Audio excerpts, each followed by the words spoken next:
belongings. I'm going to be a bougie mom going with a Fendi bag to the hospital to have my baby. I'm going to help you pack your hospital bag when you're going to have a baby, mama.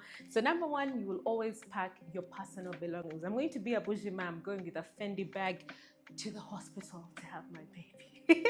But now let me tell you the things you're going to do. Number one, your personal belongings. Yeah, if you want to have your skincare routine, because when all is said and done, you're going to be back to normal and you're going to have a healthy baby, you're going to be a healthy mama, and you'll need to feel good and look and keep packing for like a whole month. Whatever you forget, you add to for the baby. You're going to need to get a nice baby diaper.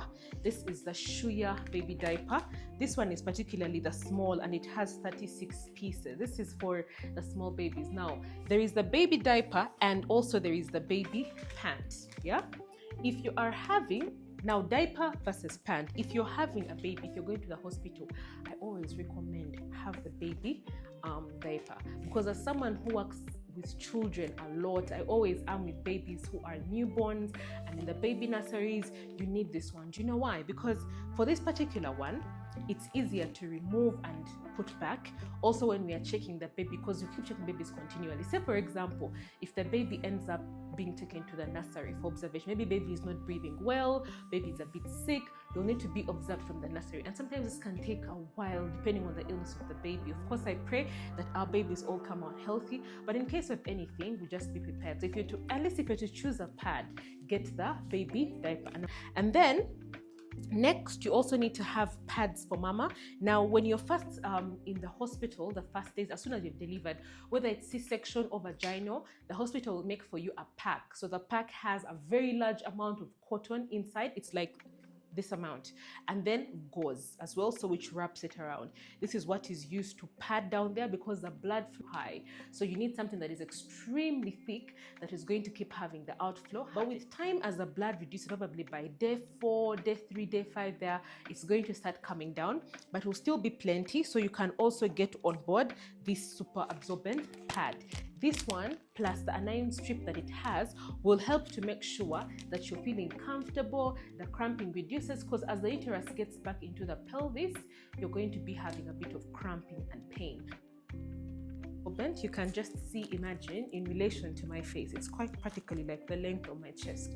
So this one is super absorbent and it's very lightweight, and this anion strip that you see here is going to help give you that extra comfort, reduce on the cramping, and the minty feel also helps. The reason why I like the minty feel, it's like when you've brushed your teeth and then you drink water, you know that fast extra coldness from the water, with time it comes down. It's the same thing that this one gives you the feeling of. So because it's very absorbent, it's long, you don't want things that are going to be squeezing you. Please also get disposable panties. That is number 3 on your list. Have disposable panties, because sweetheart, you're not going to be having the time and the back to be washing panties. Yeah, so get yourself panties that are disposable, a big one, because you don't want it to be pressing on you. You're already in pain. You don't want anything that's going to be pressing on you and giving you a hard time. Then item number 4, get some very few baby clothes. Get some baby clothes for the baby. Do not forget mittens, a head sock, and also socks for the feet, because the baby needs to generally keep warm. Yeah. Then number 5, you need to have those baby shawls, baby busuka, those things, because the hospital team is definitely going to need them. So you don't know what really happens, and maybe they just get into preterm labor. She wasn't expecting it. So at least just have like a bag that has them from second trimester there.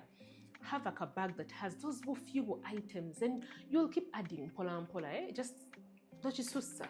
Then number 6, you may need just maybe like a basin for yourself, but you don't really need a basin for the baby, because in hospitals most times you won't wash babies. I think I saw it done, in a place in Nigeria, but it was on YouTube also. I don't know if it's really accurate, but for example in hospitals, or because I work with babies a lot, the babies that we don't really bathe them. Like, we don't really bathe babies. 1, baby is not dirty.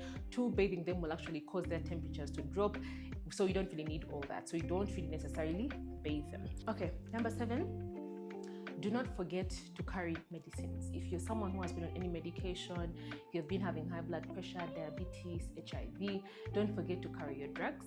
When you reach the hospital, they will tell you which drugs you may hold or which ones you can continue. Let me know if you have any questions, if there's anything particularly I've forgotten. If you are a mom and there are other items you find particularly helpful for other moms, please let us know in the comments down below. Otherwise, that's it for today.